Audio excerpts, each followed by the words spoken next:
Hey friends, Andy Jenkins here with the Warrior Hope podcast, brought to you by Crosswinds Foundation for Faith and Culture, where every week on the podcast, we connect veterans to their next mission. That's the goal. We have two obstacles, two things we're trying to overcome in that. The most common ones being isolation and unresolved hurts, or as you can see, I wrote there a couple weeks ago, unprocessed pain of the past. We really believe that it's important for you to identify that next mission. Here's why it matters.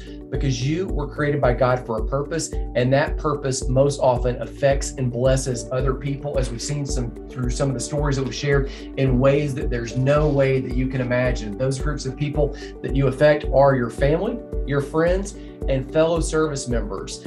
That all leads me to the topic of today, which is we're really discussing this idea of what chaplains do in the military, and we're going to end up with the topic of just war. Now, in the previous episode, we referred to and gave you some deep dive teaching on the topic of moral injury. That's when guilt enters in, shame enters in. Sometimes it takes the form of even survivor's guilt. And why did I make it? And why did someone else not?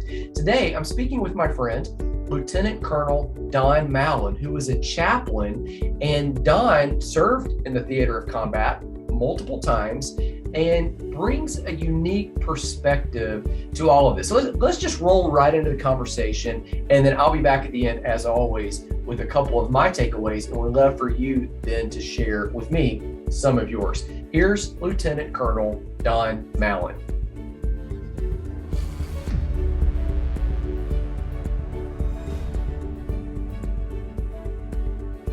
Okay, I've got my friend Don Malin here. Don is a retired lieutenant colonel that spent over 3 decades with the U.S. military. Uniquely, Don was a chaplain, and so he brought really the side to battle, to combat, to deployment as a soldier, simultaneously also as really chaplains are really pastors there, aren't they, Don? They are. A chaplain has 3 roles: to encourage the living, to help the wounded or the hurting, and to honor the dead. And so all chaplains have those basic 3 roles, and then their own faith background will add the content to that, how they go about encouraging the living. We do that through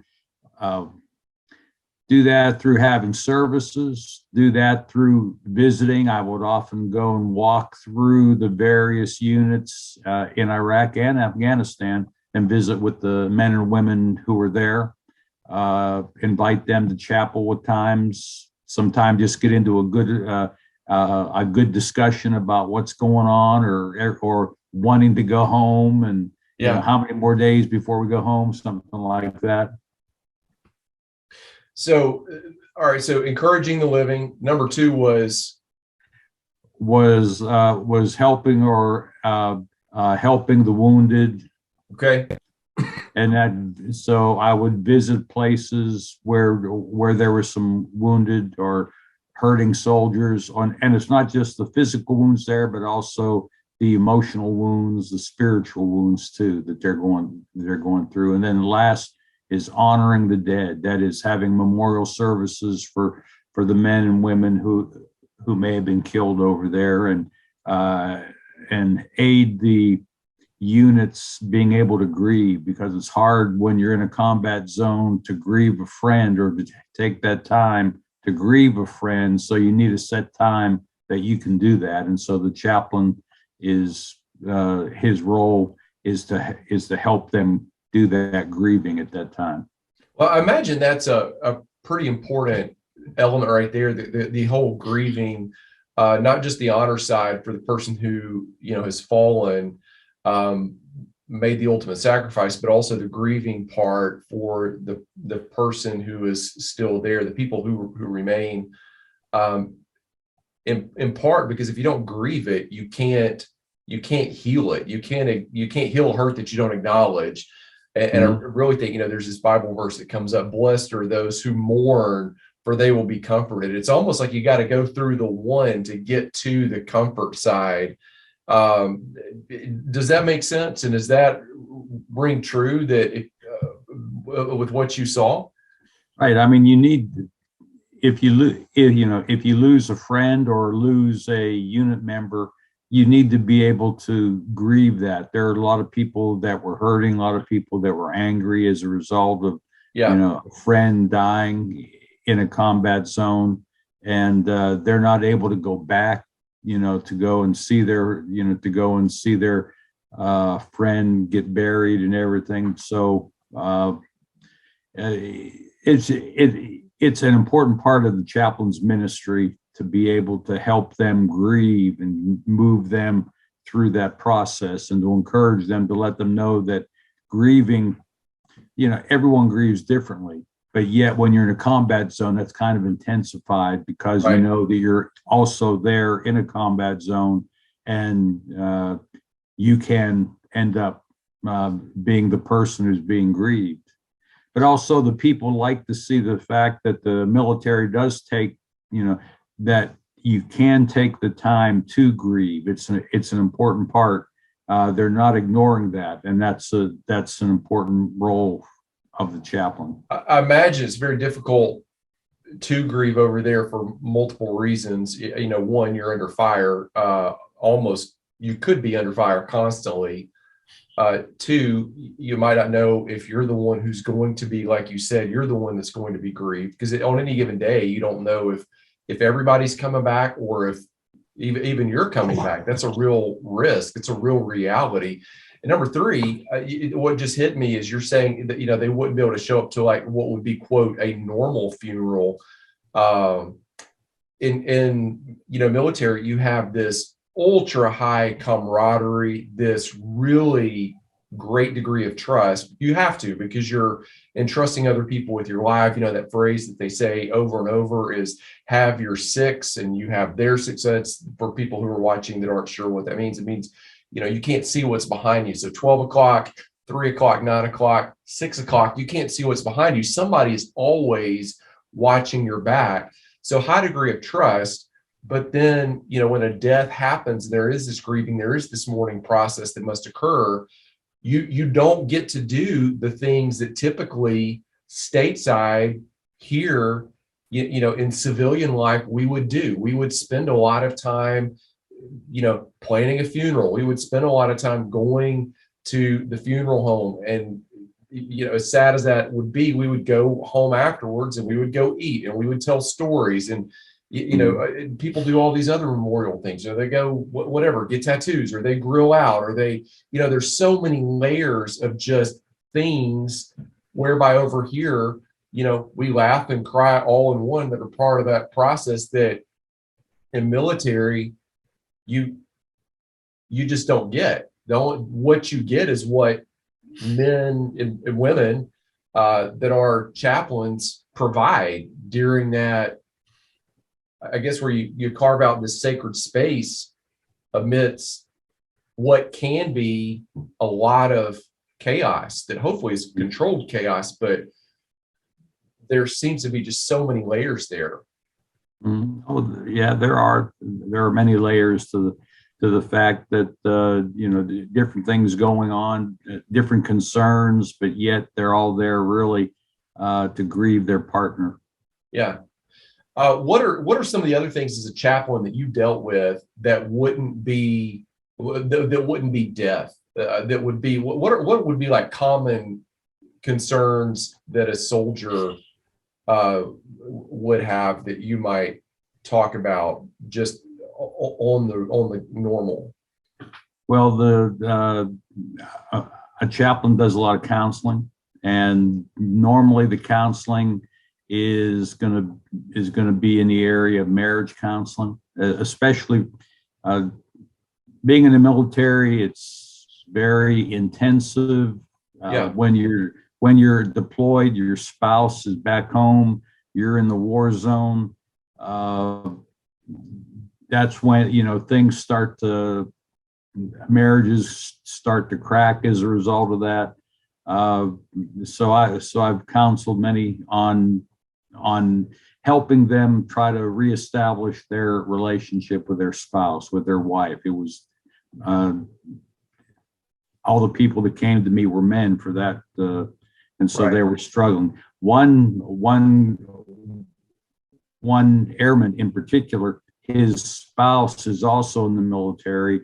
She was back home and taking care of the kids, and he said that when he gets back, his wife is going to be leaving for her deployment. So here, some couples are, both in the military. One is at home taking care of the kids. He's going to get home, but by the time he gets home, she's going to be gone. And so really very little time for them. It's just going to be kind of a handshake or something, and then move on. And so very little time together. Yeah, literally. So what would put the stress, maybe in your words, on a married couple being far apart? They're not close where they could argue about money and sex, the two things married couples fight about the most. What would be what are you bumping into over there on that situation? Well, a lot of times just communication. People are having a hard time being able to communicate well with each other. In Iraq, communication was very bad. We did email basically, and there was one guy there that was real upset. He emailed his wife. You can't read or can't sense the emotion necessarily in an email. Right. And so this young guy was really getting upset because he said his wife sounded like he was cutting him off, wasn't responding to him.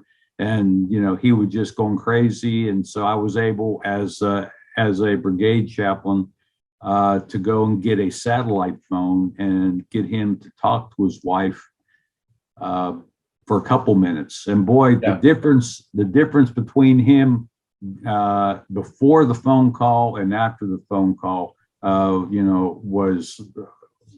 was amazing, because he was thanking me throughout that deployment for getting him on the phone so he could talk to his wife like that, and found out that he completely misinterpreted what his wife was saying, because again, email, you don't sense the emotion. When you communicate with others, not only do you hear their words, but you can get a sense of what's going on with them, their feelings and everything, where you can't do that with an email. I guess you're on two different wavelengths too. Now that you say that, because you've got, someone that's in being at home, of course, has all kinds of degrees of stress, and you're one person now managing the work of two and doing all the carpools, all the homework and reading assignments, all of the household chores, all of the just keeping everything going. That is a degree of stress, but being in a combat zone, totally different type of stress. You've got people that are living, I guess, two parallel, not just living the same life parallel, two radically different environments. And most of the time, I guess if you're on deployment, you're on different time zones. So you're not even, it just really just tosses off a lot of what we would take up as just regular stuff. We've talked about so far, you and I, helping people deal with grief, dealing with just normal, everyday, what would be common concerns as a pastor, as a shepherd, as a chaplain. This third area that I want to talk about is, one of the most, I hear it a lot, common questions that civilians ask military personnel, which if you're a civilian and watching, this is a question you should never ask, is, did you shoot somebody? Did you kill somebody? So should never ask that question. But obviously you were in an environment where that occurred, that had to happen as part of the line of duty. The question is, how do you, or what do you say to help soldiers reconcile that? Because a lot of the men and the women that we interact with in the Centers of Hope through the Word Hope curriculum, that is a weight that they carry. Is at some point, scripture says you shouldn't kill. And then in war, many times to protect life, it's necessary to take life. There are instances where I remember one from one of the films where one of the gentlemen, I'll share the clip this week or put a link in the show notes, where he said there was someone dressed as a civilian that had a gun that was open firing, and his commanding officer looked at him and said, "Take him out." And he said, "Excuse me?" And he said, "Take it." And he had not yet had to pull the trigger in combat. And there was that hesitation, even though he knew, if I don't do this, dozens and dozens of people in that moment, not hypothetically in the future, are going to die right then, including probably some of his fellow service members. Was still difficult, still scarred him, still required some counseling and a lot of encouragement and a lot of walking. How is it from the pastoral side, from the chaplain side, not from the just rationalizing it like we do, but from the pastoral side, how do you shepherd people through that dilemma? Good question. First of all, bring out the fact that biblically in Exodus, where it says you shall not murder, it doesn't say you shall not kill, but you shall not murder. And the murder that they're talking about is more like somebody who's angry, who hates someone, who's waiting, and who takes someone's life. We see not long after that in Exodus 20, we see that there is killing as a result of breaking certain laws. That there are soldiers in the Old Testament, that Israel had military, and they took lives. So they were doing their job. They were doing what was right. So a lot of it is misunderstanding the sixth commandment that says that you shall not murder. It's not you shall not kill, but you shall not murder. Okay. Also, in Ecclesiastes, it said that there's a time to kill. Bible also talks about that we're to defend those that are weak. So, we can bring that up. And also in Romans 13 talks about the government, talks about that the government is there to encourage the good, but also to do what needs to be done for the evil, to protect the people. So in the big picture, killing is allowed within certain frameworks. The government, police, things like this. So they are authorized. So being able to help them see that. Making that distinction between murder, which would be, in pastoral language, sin, wrong, crime, punishable, killing, which would be taking a life, but there might be on the killing side justification. War would be one of them, one of those justifications. And as you mentioned a little earlier, when you're out there and someone is shooting, you have to worry about not only yourself but also your own buddies. So you need to be able to fight in order to protect them too, and they do the same to protect you. Right. Now, as a chaplain, I couldn't carry a weapon. That was something that we were told that we weren't supposed to do.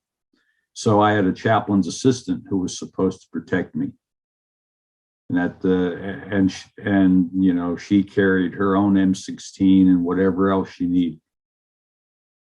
So, but anyhow, as far as that goes, it was being able to make that distinction between the killing and the murder, helping clarify a little bit about the sixth commandment. Yeah, that makes complete sense.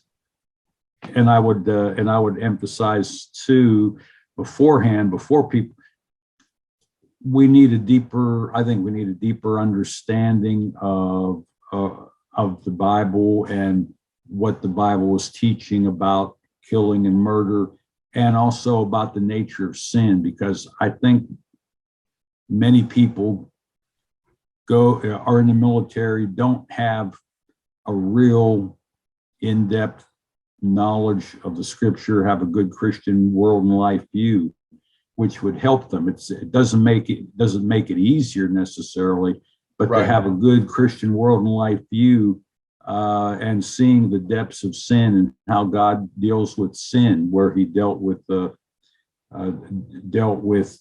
sin and the flood, and dealt with Israel and Babylon, and how He dealt with Israel again, and the Roman army. So sin, we need to see how awful sin really is.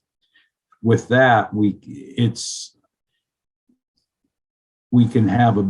it'll help us if we're in the military and we're dealing with people that are doing evil, as well as it would help the police too in that regard, as part of the government who is trying to protect those that are doing right.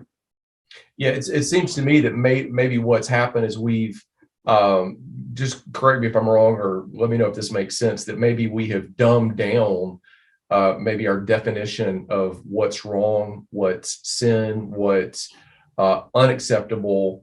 And if we would elevate that back up, it would also let us elevate up the enforcement that was needed on certain things. In weakening the one, we've also weakened the power that police officers, that's big going on, right? And for sure, there are guys that do it wrong and enforce their power in, harmful ways. But that is so rare. It's such the radical minority. And by continuing to lower the definition of what's wrong, we seem to be lowering the definition or the empowerment of a soldier's or a first responder's ability to enforce. The definitions of everything get weaker. Mm-hmm. Just maybe kind of fleshing some of that out as you say that. Mm-hmm. And, well, just trying to develop that Christian world and life view, trying to really get a good understanding of God, but also an understanding of who we are, that we're made in the image of God, but we're also fallen, and people out there that are fallen, the evil that can be done by fallen people, the evil that can be done by believers still, who are changed, but at the same time are still struggling. If we develop that, if we can, tweak it out, work it out, yeah. Have a good, strong view of what Scripture says about man. As one man said, that probably the best evidence for Christianity in some way is the evil in the world, because because in order to understand the evil, you have to know that there's good behind it. In other words, you can't understand the evil without knowing that there's objective good back there. Right. I think as C.S. Lewis put it, he saw a crooked line, but how would he know it's crooked unless he knew what a straight line was? And so in the same way, dealing with the issue or the problem of evil, how do we know it's evil unless we have this sense that we know what's good out there, something that is objectively good? And so trying to really bring it down to that understanding God, understanding His goodness, understanding His love, what He has done for us, and what his son has done on the cross, that his Yeah. son took that evil on himself, and he took our sin, was raised from the dead, so that anyone who can turn and trust in Jesus, they're saved and they have a new life, and they can use that, or they can live that out, whether it's in the military, police, or whatever area that they're working in, and see that there is evil out there and they can deal with evil, or they have a way to deal with evil now that they're believers. Yeah. Well, it's all been super helpful, and enlightening about what chaplains do. And then, really, I think more importantly than that, from our conversation today, helping shed some light on, again, we've been talking about moral injury on the podcast lately. And one of the biggest issues is, hey, I had to do things in war that I felt were wrong, and having you shed some light on that from a biblical standpoint of how soldiers could view that, I think is going to bring people some, not necessarily make it easy, but show them there is some healing from that, in light of having, a better, different perspective on what actually happened, what's permissible, and the bounds that they do have in which to do their job.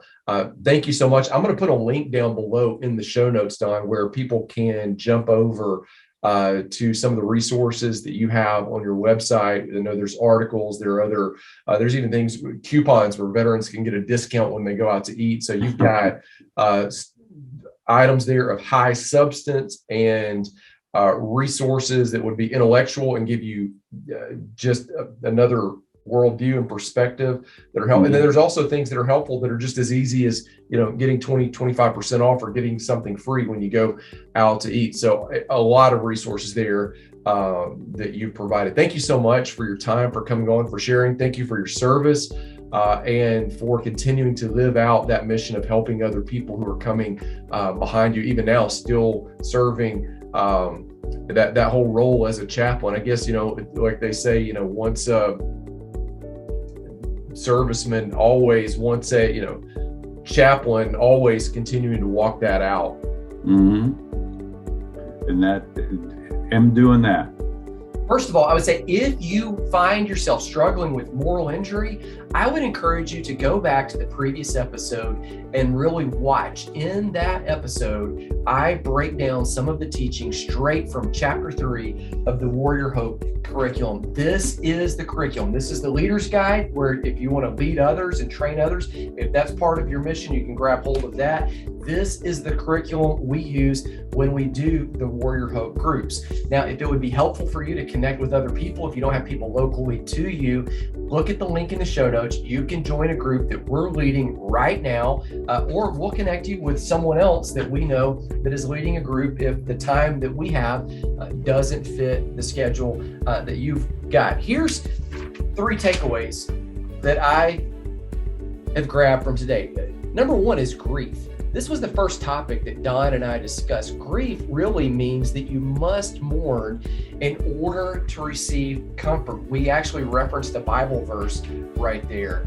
Blessed are those who mourn, because they will be comforted. It's almost like, to get to that comfort side of it, you've got to walk through the grief. And grief is, we don't like it, but it is a normal emotion. It is part of your total soul health to be able to acknowledge it, to express it, and then to walk forward through it, taking the time that it actually requires. Number 2, there was a lot of family issues that Don highlighted that deployment actually gives rise to, because people are on different schedules, they have different needs, and communication, that one at the bottom, like that just becomes a major issue right there. And it's not that you can't overcome all of these.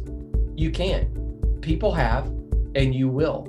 But if you know what you're dealing with and you know what you're going to face, it makes all the more sense to go ahead and grab hold of some tools that are going to empower you to move forward through what you're dealing with.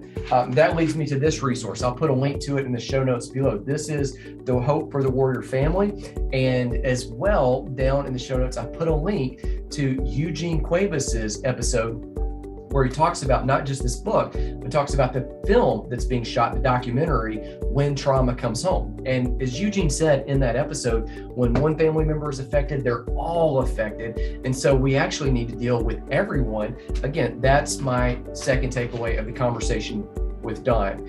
Here's the third, and this may be the most potent if you are one who served in the theater of combat. Right here, murder is not the same as killing, and killing is not the same as murder. Murder is not the same as killing, and killing is not the same as murder. Don really highlighted the idea that it's important for you to get accurate, solid, good information. It doesn't mean that it's going to necessarily be easy, but it does arm you with an arsenal of weapons to move forward through the mental, through the emotional, through the spiritual struggles that invariably come to all people. And I would highlight this to you. The fact that you're struggling with some of these things, it doesn't mean you're awkward. It doesn't mean you're odd. It actually highlights the fact that you are normal. It would not be normal for these things that you've been through, that you've endured, to not affect you. If it's a family member of yours, it would not be normal if this stuff did not affect them. The experience of deployment, the experience of combat is by definition a traumatic, life-changing event. There's hope. There's healing. We're here to help. If we can, our link to the contact page on our website, all of that is below. I'm Andy Jenkins signing off. I will see you again next week.